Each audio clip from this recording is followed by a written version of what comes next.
Well, thank you so much, and good morning to you on this very interesting weather day.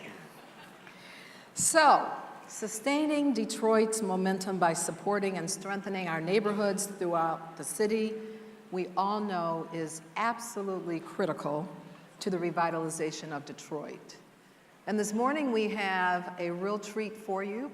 We have experts in the area of neighborhood development, and we're going to have a conversation this morning. We're going to focus on a lot of interesting topics, not the least of which being how we go about the business of sharing the good news about our neighborhoods. You know, we oftentimes don't hear a lot of what good is happening in our community, so we'll talk about that. We'll also look at what type of challenges that exist associated with the neighborhood development, how we can take those lessons learned, the good news, the challenges, and replicate them being the experience in other neighborhoods. But certainly last but not least, what role the business community can play in supporting our neighborhoods. So, that being said, let's begin.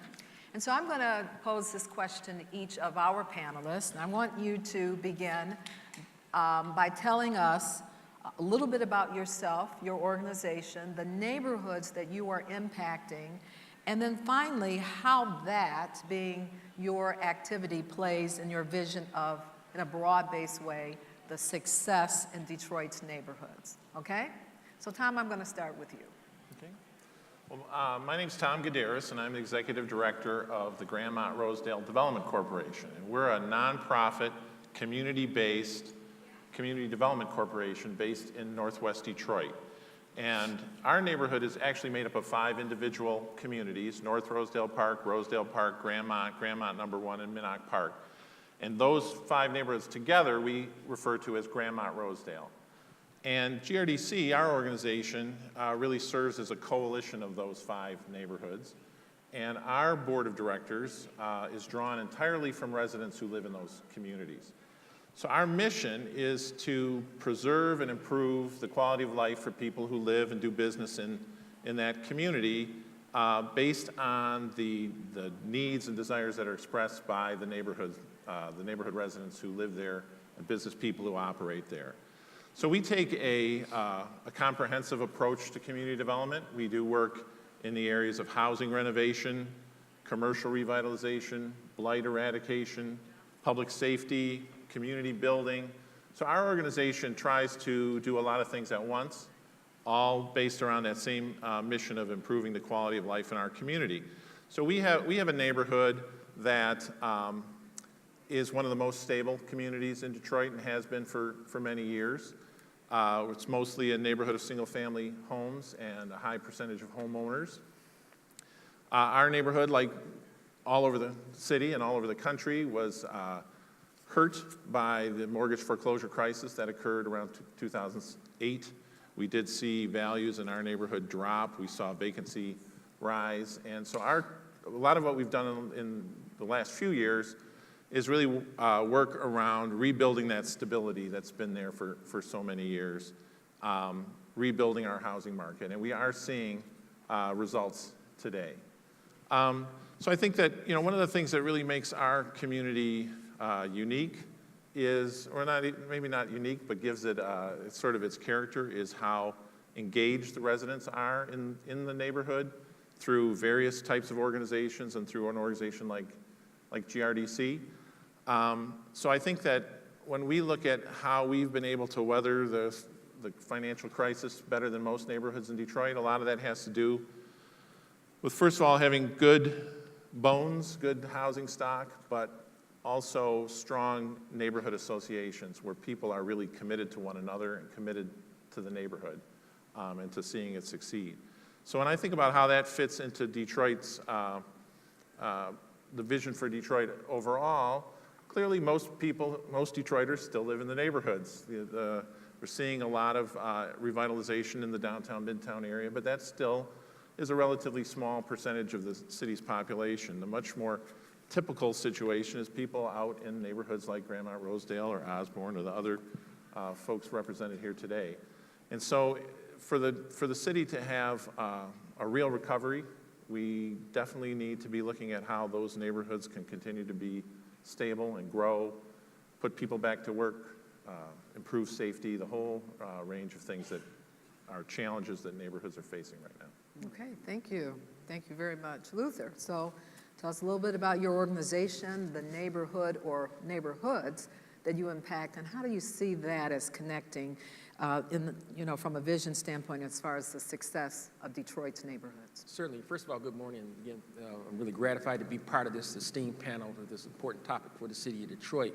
Arise Detroit is actually a coalition of more than 400 churches, community groups, block clubs, businesses, and media outlets focused on promoting volunteerism, community activism, and positive media images to create a better Detroit. We started in 2006, and our goal is simply to make sure everyone is engaged in creating a better community. We are based in every zip code in the city of Detroit. I mean, we serve groups and organizations, so we are not geographically based. We literally connect with groups in every zip code in the city of Detroit. Our function is somewhat different in that our goal is to help all boats rise. So to find a way to connect with all the community groups and organizations to provide resources, support, marketing that can allow them to grow. So we work with all the groups up here, in fact, in one form or another. Our goal is to get people activated and motivated in being part of the change. I like to call Arise Detroit a champion of the transformation community. And by that I mean the transformation community, churches, community groups, block clubs, individuals who are committed to improving this community are part of this transformation community. So our goal is to be the advocate and the partner and a champion for that. So we do that on a number of different levels. We have a newsletter that goes out every week to about 4,000 people, full of volunteer opportunities, jobs, programs, initiatives in Rosedale and East Side Detroit, what have you. We have media partnerships where we work closely to put the spotlight on positive activities in Detroit. I'm a former journalist, and one of the things I quickly realized is that it's not enough to just do the work. We have to make sure the story is told. So that's one of the things we do, making sure that we connect people to those opportunities. Also connecting people who want to get involved in projects and efforts to improve the community all across the city. And over the course of the past 10, 11 years, we literally have connected thousands of people, thousands of volunteers, hundreds of organizations. Our signature event, so I'm sure some of you out there have heard of it, something that we started 10 years ago, and August 6th will be the 10th year, something we call Arise Detroit Neighborhoods Day. And we really think it's a unique event that I know no other city does something quite like that. And on this day, as you know, in Detroit, we're big on huge events downtown, which is great. But we said we want to create something that services and put the spotlight on the people in the neighborhoods. Work so hard, don't call news conference, you don't see them on the front page a lot of times. But these are the people, these are the glue that have held this city together through the tough, hard times. So we said on this day, we're going to ask churches, community groups, block clubs, and business to do something in your own community, in your own neighborhood, to show how you're making a difference in the city of Detroit. And so what we have had is people working with Habitat for Humanity. We've had health fairs and concerts and building homes and blight removals. Since we started this in 2007, we have promoted more than 1,400 community service projects all over the city of Detroit. Last year, we had over 250. This year, we think we're going to have over 300. So our goal, again, is to get people to step up, get involved, get off the sidelines. One of our board members has a saying that most people are waiting to be led. So our goal is stop waiting to be led. Get up, get involved. If nobody else on your block has formed a block club, then that means you need to form it. So our goal is to motivate people, get them involved, connect them to people like Tom and Quincy and other people up here to get involved, and as we say, be part of the change. This is how you change things. As I say, you get people, you get a plan, and you go to work, whether it be the block club or in the White House. So that's what has Arise Detroit's goal, and we think that we've been instrumental involved in motivating people to start their own block and stop waiting for something, stop waiting for the governor, stop waiting for the mayor, stop waiting for the president, step up and get involved. And you'll be surprised at the power that you have, at the change you can make. And that's what is so amazing in Detroit. We have a tremendously energized city. People are doing amazing things.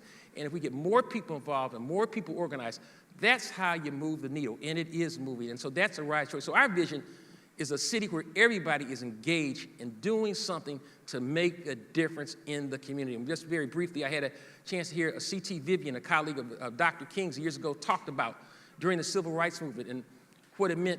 When you ask the question, what are you doing for the movement? Well, I'm letting people stay in my house. I'm driving people. I'm cooking for people. I'm doing something. So when we ask this question, what are you doing to create a better Detroit? We want everyone to have an answer for that. Real quick question. What does Arise Detroit stand for? Good, thank you. It's an acronym. It stands for Activating Resources, Inspiring Service, and Empowerment. All right, thank you. Thank you so much. Okay, Quincy, you are on. So a little bit about that organization and the neighborhood or hoods that you're impacting, and how does it relate or connect in your view as far as the vision overall of neighborhoods in Detroit? Yeah, thank you, Faye. So this is really about being rooted in place, creating neighborhoods that are thriving with retail, open green space, and safe. And neighborhoods that are lacking that at times seem not worthy. We can go anywhere in the nation, into any of our great cities, and ask a question around, where's your best neighborhood? And someone will tell you, this is the neighborhood where you can invest in and live in. That neighborhood over there, you don't want to live or invest. I think Detroit has a very great opportunity with this economic restart to ensure that all neighborhoods are successful, to ensure that all neighborhoods are worthy for investment. My role as the executive director for Osborne Neighborhood Alliance is to really fight this negative perception and assumption about our neighborhoods, in particular Osborne, in particular around the east side of Detroit. And we're doing this several ways with several of our initiatives. One initiative that we have is our NEI, New Economy Initiative, working with our neighborhood businesses. In our community, what you find in communities across the city is that you have these informal entrepreneurs, meaning that they're braiding hair, they're selling Kool-Aid, they're making cake, but they don't have all of the systems in place, meaning their accounting systems, licensing. And so through the New Economy Initiative and the training, we're training our entrepreneurs to get these systems in place, like their licensing, to go to scale. And so with that, we've been very successful with that in growing our entrepreneurs to take their product to scale. Another initiative that we're doing is called the Live in Osborne. This is really around a plan, a comprehensive plan that is looking at how to stabilize our neighborhood, revitalize our neighborhood. As you know, the mortgage crisis had massive destruction on our community. So Osborne got hit very hard with that. And so we said that we're going to take charge with that, take one block at a time, and begin first cleaning it up, boarding it up, but most importantly, trying to stabilize it and move residents back in. But not just moving back in, but tie them in with services. And looking at our community hubs, we have very strong community hubs, and one of our great assets in Osborne is around our community hubs. The Matrix Center is a very strong community hub. A community hub is really defined as programs, social network that is aimed to improve the quality of life for residents and the community. And so with that, we plan to tie in residents once they move into the community, tie them into the Matrix Center. Excuse me. Our last initiative is called the Midnight Basketball, and so we're looking at tying in our young boys and young ladies with the after-school program and providing boxing and basketball. It's great. That is absolutely wonderful. You just a real quick question as far as the perception issue is concerned. How do you see the perception with regard to our neighborhoods as it relates to the broader Detroit community, Detroit neighborhoods are concerned? So with this economic restart, we see neighborhoods really thriving, a few of them, in particular in Midtown and downtown. And I think that a lot of individuals are taking that success as far as economic development and taking a cookie-cutter approach to neighborhoods. And sometimes that approach does not apply in our neighborhoods. Our neighborhoods, the perception right now is that these neighborhoods have a lot of disinvestment. And a lot of individuals just see, well, these neighborhoods are not worthy for this investment because of this lack of disinvestment that's been happening for years. And this is not at the fault of residents. The system failed. And because of the system that failed, residents fell victim of those systems. And so that perception, I believe, set fear with individuals who want to come in to invest, set fear to individuals who want to come in to live. And I believe that once we get past these perception an assumption about our neighborhoods, we can begin to see multiple neighborhoods be worthy for investment and become community of choice. But that perception and assumption is a big problem. And Faye, and I don't know if people know this, but Faye was the engineer around our boardwalk, our river walk. And back then, no one was even thinking about Detroit and the river walk. And I know you have to fight a whole lot of perception and assumption around that. So once we get past that and not be afraid to take risk in our neighborhoods, I think that is my biggest concern, is that we look at neighborhoods and say, oh no, we don't want to invest. And sometimes we lead with the negativity and not looking at the great work that's already happened. Luther Keith is really tying us all in around activity that is happening throughout our neighborhoods. Great, thanks so much, Quincy. Thank you. Okay, and Henry, certainly last but not least. Henry, tell us about Skillman and Skillman, the neighborhoods that you're working in, and how does that being the activity with regard to Skillman and its mission, how do you see that impacting the vision of Detroit neighborhoods? Sure. So first of all, it's just an honor to be here. I think on your chart you had Kristen McDonald. I'm not Kristen. She was not able to be here, but I'm honored to be here in her place. So just a little history on the Skillman Foundation. About 6 years ago, the foundation identified the 6 neighborhoods in Detroit that had the highest concentration of school-age children. And what we found was that in those neighborhoods, they typically had some of the worst schools, the fewest amount of services for children. So we began hosting meetings in those communities with residents, because there was no, in most of them, there was not a strong resident focus on the needs of children. What resulted from that were governance councils, and Osborne was one of those neighborhoods. It's Osborne, North End, Chadsey-Condon, Cody Rouge, Southwest, and Brightmoor neighborhoods. So in each of those communities, we began working with residents and began working with them to figure out what needed to happen to help improve the quality of life for the children in those neighborhoods. We are principally a children's foundation. Today, back then, the graduation rate of children in those neighborhoods was below the district average. One of the things that we've seen now is that we believe in part as a result of some of our work that our graduation rates are actually helping to lead in the city. Clearly we're not where we want to be, but there is progress that is going there. And the other thing is that these councils and the resident work has helped to lay the foundation for the progress that is occurring in the city of Detroit now. A lot of the work that Mayor Duggan has talked about, and several of the mayors before him, a lot of that work would start or land in one of these 6 neighborhoods because of the structure, the resident structure that was there. We talk about the blight work. A lot of the blight work that took place in the city, it actually kicked off in the Brightmoor community. So I think that our work has been important in addressing the needs of children. We have 4 focus areas: youth development, education, safety, and community leadership.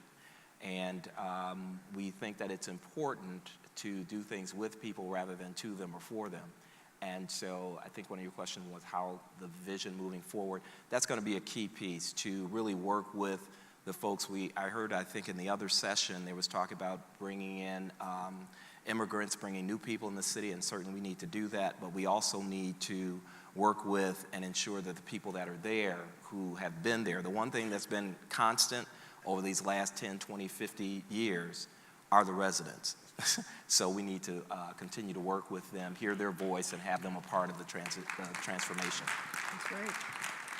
So quick question, or just a follow-up question, Henry. You indicated the 6 neighborhoods that Skillman is working in. Can you share with us a little bit about the activities, the type of activities that Skillman has in partnership with the neighborhood community that exist within these neighborhoods? Sure. So again, I'll use Osborne as an example. So we knew that as a foundation, we didn't have sufficient funds to turn around those communities. So one of the things we attempted to do was to help create an on-ramp for other foundations, other programs, businesses, organizations to come in to support those neighborhoods. So Quincy actually mentioned a few in his neighborhood that I think was largely in part because they were there and created an environment for other dollars to land in those communities. Same thing is happening in Southwest. There's the bridge that's going in that area, but Congress of Communities helped to work with all of the organizations, align the different groups that were in those communities, and as a result, different businesses are now making investments in those areas. A lot, of course, is happening in North End.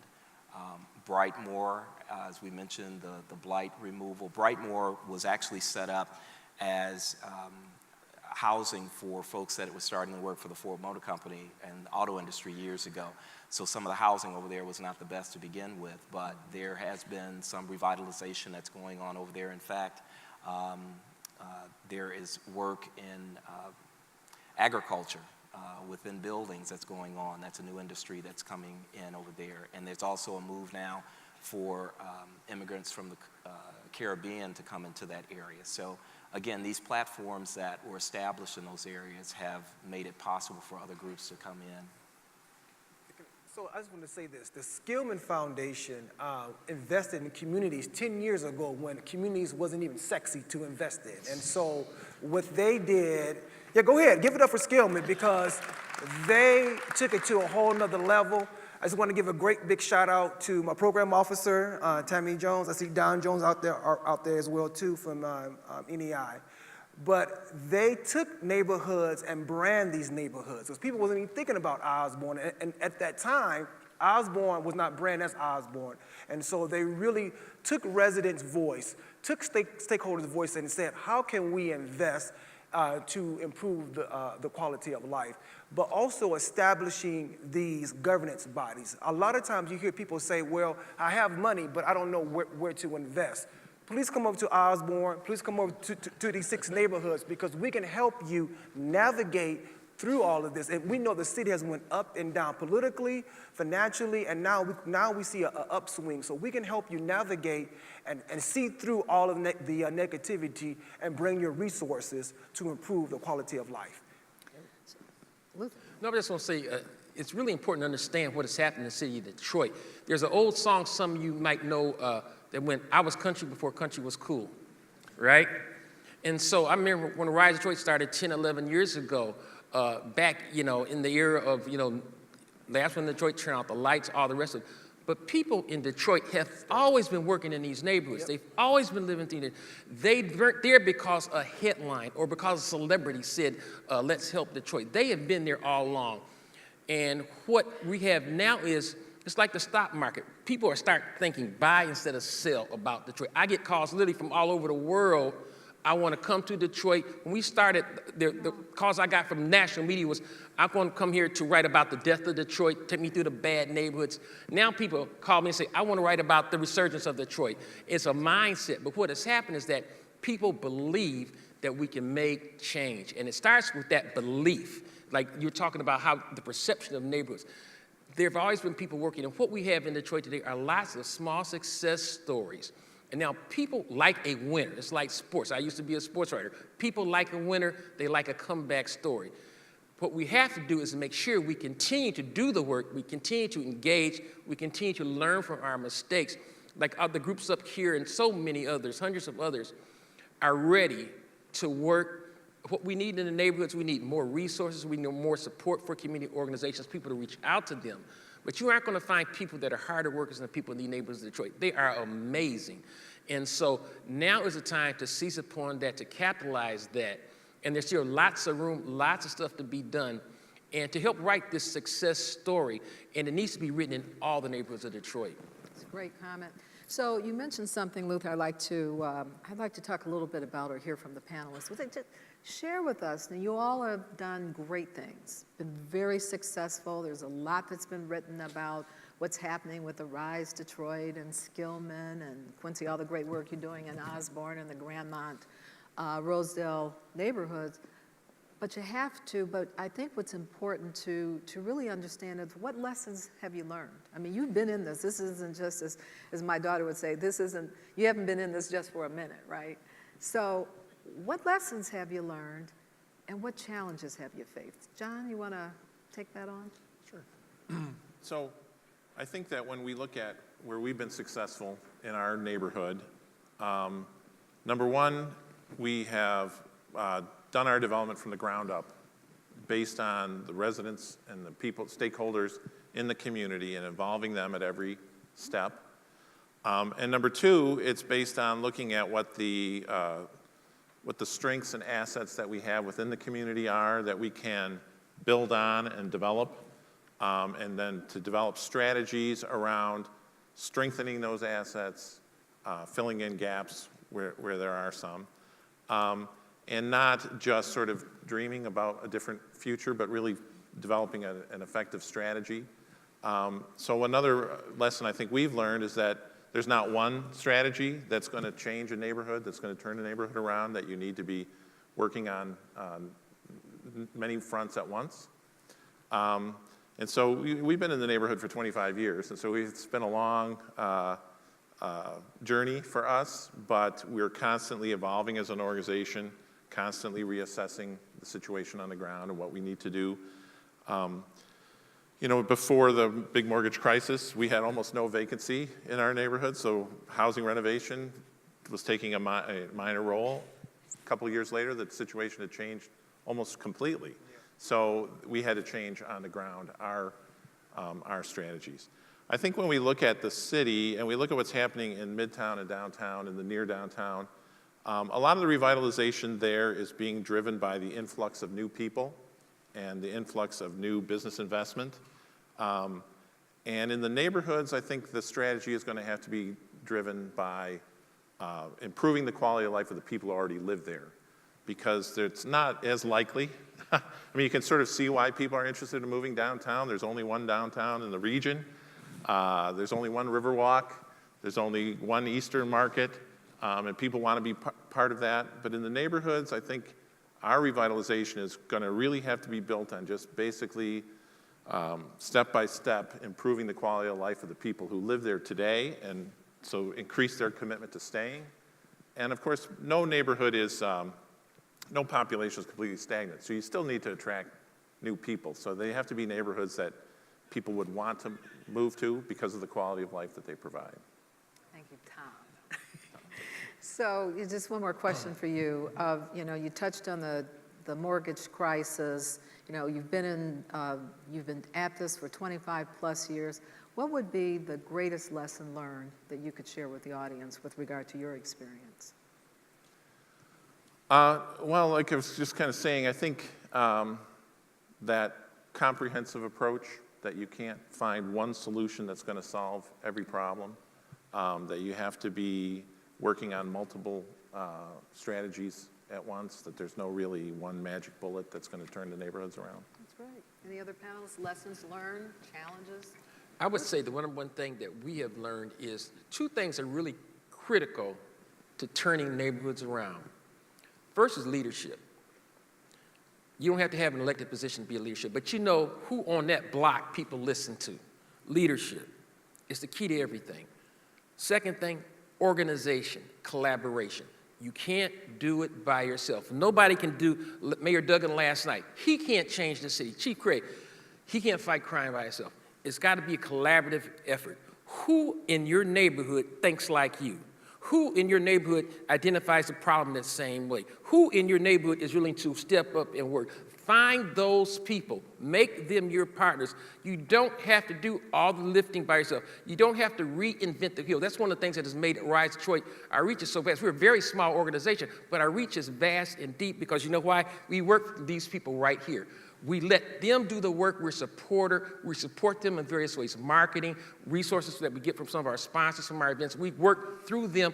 They know what's going on, and they do the work. So I think that what you need to do is not say, how can I fix this all by myself? How can we fix it? Who else thinks like me? Who can I get on my team? And then you start to build. So leadership, build an organization. That's how you fight crime. That's how you build businesses. That's how you improve the quality of life. Greatest challenge? The greatest challenge still is to get people to understand that the power that they have. I get a call, we don't have a block club, no one in my community is doing anything, and I don't know what to do, okay? Well, that means you have to make the first phone call. Do you go to a church? Do you go to a business? Somebody you have a connection with. So the greatest challenge, I think, is just to understand that you have to be part of the solution. You can't wait on the Calvary. My mother used to say, Jesus is coming, but he's probably not coming tonight. So that means we have to get engaged. And so that's why it's so important. You gotta get people to engage and take action. And once you do that, people say like, wow, look what we have done. Then somebody sees you. I know a neighborhood day for the Rise Detroit, there's a park there on, used to be 12th and LaSalle. There's a group called the Peace Group. Teenagers, they went out, they started cleaning up this park, right? Been there for years. Teenagers, don't even live in the neighborhood. People who live in the neighborhood looked out and they saw these kids cleaning up a park in their neighborhood. Next thing you know, they're coming out with lawnmowers. They're coming out with rakes. Guess what? Because they saw that somebody else cared. And so when you take action, you're going to get a reaction. So that's what it is. And so we can do any challenge in the city. We can face it down. We can overcome it. But you can't overcome it by dreaming about it. Get your leader, get organized, get busy, and things will start to change. That's great. Quincy, what do you think in terms of lessons learned?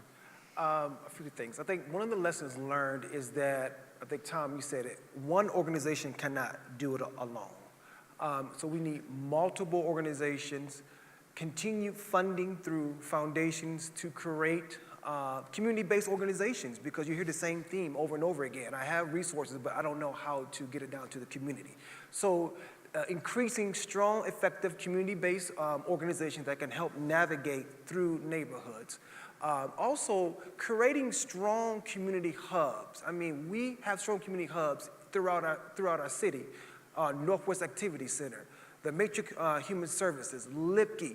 These centers are attracting newcomers, youth, senior citizens, single mothers, all coming in one place and exchanging information and learning about services, learning about their neighborhood, but also learning about cross-neighborhood activities. And so to improve the quality of life. So really increasing our community hubs in our neighborhoods. Some of the challenges, I believe, is that our schools, our school is going up and down. I mean, at times we feel as if we have an understanding of what's going on, and then at times we don't. And really, we just need to set a tone and say, this is what we're going to do, and stick with it. So that's one challenge. Another challenge is that in our neighborhoods is that we need to really come up with a one-pager, a booklet around true neighborhood economic development, and not take the strategy that is happening around Midtown and downtown, but say, here is how you take strong development in our neighborhoods. And what are some of the indicators? Strong community hubs. Henry, you said it, strong residents, resource by foundation. So looking at that, what are some of those indicators that can spark development? Because neighborhoods have already been at a disadvantage because there's been years of a lack of investment. And then finally, around this political capital, I think the city officials are getting it now. My concern is that I just don't want them to rest in their success. The lights are being turned on, homes are being torn down, and we're very excited for that. But that's just really baseline services. Any highly functioning city should have their lights on, should tear down the buildings. But let's not rest in that and say, neighborhoods, you're getting that. I want to make sure that we get that plus more. Amen. That's great. So, Henry, I'm going to ask you a question, but I'm going to ask you a specific question as it relates to lessons learned and the value of partnerships. Yes. Because, and this is going to Henry now. So from a funding standpoint, but Quincy, you can weigh in on this as well. So I don't want you to think you can't. So, I know that Skillman years ago started investing dollars into neighborhoods. But I'd like for you to talk a little bit about sort of the multiplier effect, how your investment really helped to enhance the overall investment in the community, in the investments that Arise Detroit or Quincy or Grandmont. I mean, can you talk a little bit about, the lessons learned relative to partnerships and investment? Sure. This will kind of piggyback off of things that each of these men have said. One, when the foundation went into this work back in 2006, we were clear that, again, our dollars were not going to fix all the ills in these 6 neighborhoods. And so we set a challenge of our own that for every dollar we invested, we wanted to attract another 5. Even through the 2008 era, I think, we actually hit about 6. You can't make change, if I could leave you with a couple of things. One, change is never going to occur as a result of the actions of one organization. Community, population level change does not. What's required is high action, but also high alignment. So one of the things we've learned is that, and using results-based leadership frame, is that there has to be a result that everyone is agreeing is looking at. What is it that we actually want to accomplish? And then and everyone has some contribution to make to that accomplishment, and then holding each other accountable for that. So it's not just how much we did, and it's not how much we did and how well we did it, but at the end of the day, what difference has it made? What is the change and condition for the population as a result? That framework allows you to both be clear about what you're doing, to actually see the impact, and at the end of the day, actually have an impact on a population. For us, it's principally on children, but it aligns. What change in condition for a population have we actually made? So, for example, you can go into a neighborhood and change all the housing. You have beautiful housing, right? But what happened to the population that was there? Right? Did it become beautiful because they were moved out and other folks came in? What is the real goal? What's the objective? And then holding yourselves accountable to meeting that objective. And a challenge? The challenge is that we've experienced, balancing the sense of urgency, because you want to get everything done right now. And the reality is, because there's so many issues, so many different problems, it's like drinking through a fire hose, right? You really having the time to really process what you're going to do, building the coalitions to make that happen. So keeping that balance and engaging people in the process. Okay. And Quincy, I didn't mean to cut you off when I asked that question, so I'm going to ask you, and then I'm going to go to you, Okay. Luther. How has the neighborhood that you've worked in, how has it benefited from the work that you've done, or the work that your organization has done? Sure. I think one of the most important things that Osborne has benefited from our organization is really being a platform, a knowledge broker, and a voice for the residents, helping to navigate resource, helping to bring in organizations to help make Osborne a community of choice, and help to improve the quality of life. We talked about leveraging the dollars, right? So we've been able to leverage the dollars that Skillman has just been so great. I mean, Skillman is just, once again, just an awesome foundation. Leverage that to bring in more resource to expand our services, to ensure that the quality of life is reaching all of our residents. And I also think that just the partnership, the Matrix Human Services has been a great partner with the Osborne Neighborhood Alliance. And the Matrix Center, once again, is a strong community hub in our community, but around just being that platform, a voice for the residents to ensure that their neighborhood will be transformed. So I want to get this question in, and I'm going to go to you, Luther, because we have a little bit less than 6 minutes left. What's the role of the business community in your view? How can the business community make an impact? Not just writing the check, although Right. that's good, I know, but want to focus on an impact that has this sense of being meaningful and strategic and has elements of sustainability. Right. Well, thank you for that. I do want to acknowledge publicly that the Skillman Foundation wrote the first check to start Arise Detroit when it was an idea on paper. Well, we got to give Skillman a round of applause. Tanya Allen and Carol Goss and the Quincy Foundation has adopted of late, but you're right. Everybody likes to write checks. Now, you can write the biggest one you want, I'll take it, okay. But there's so many ways to be involved. Obviously, volunteering is kind of like a buzzword, and there are a lot of things that volunteer connect with community groups. I mean, if you call us, we'll connect you with volunteer opportunities all over the city. We can definitely do that. I like to think that one of the things we're doing with neighborhoods today is we're trying to encourage business to kind of claim a neighborhood, okay? Claim a Rosedale, claim a Osborne, claim a neighborhood in Detroit and say, we're going to make this our baby. Get to know the people over there. Come over there, find out what they need.